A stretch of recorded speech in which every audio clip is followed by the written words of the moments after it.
The faithfulness of God is everlasting and endures from generation to generation.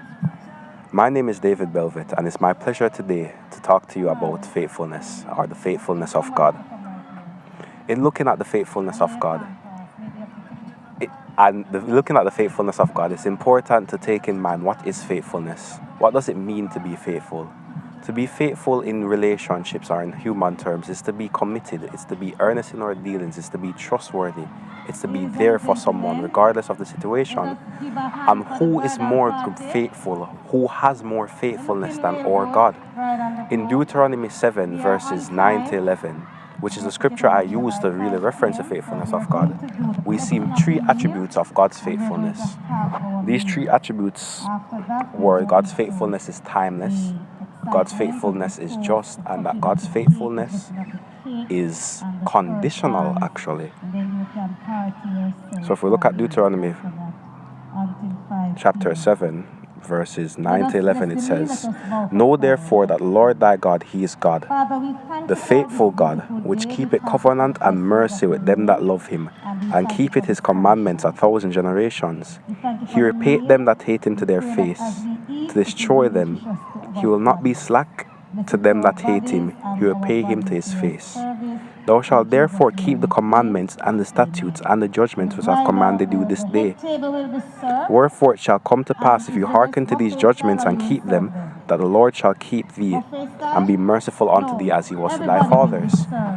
So do you remember the three attributes of faithfulness I mentioned? Firstly, God's faithfulness is timeless. We see this appear in verse 9. It says, "He keepeth covenant and mercy with them that love him to 1,000 generations." This is not simply a offer. This is not simply a suggestion. This is biblical discourse. This is a promise from God. This is not simply 1,000 years either. We know that one generation is that's the difference between your father and your grandfather, you and your father, you and your grandchild. That is, our scientists say that a generation is one generation is equivalent to 40 years. 1,000 generations, then we must know it is 1,000 times 40, 4,000. That's must how timeless, how present God's faithfulness is to us. The second theme and the second attribute of God's faithfulness that we see in the discourse is that God's faithfulness is just.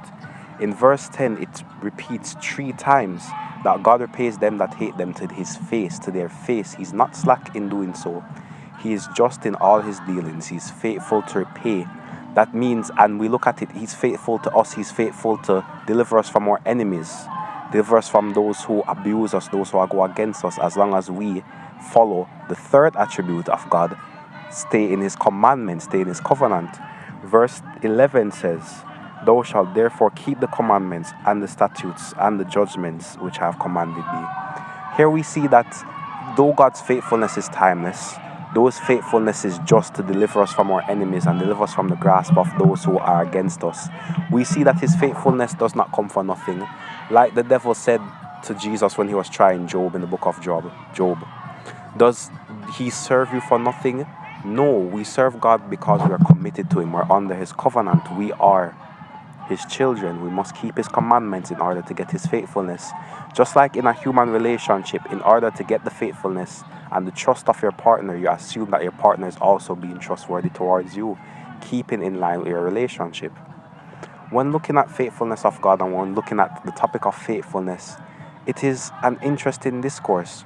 We see in Psalms 30, verse 4, a next example of how the faithfulness of God is timeless.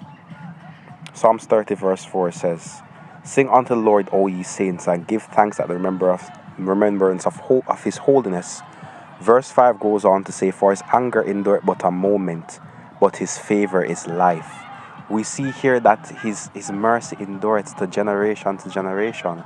So as we go throughout this day, as we go and as we live towards not only our Christian walk, but in order to deal with our fellow man, let us remember to be faithful in all our dealings, that is trustworthy.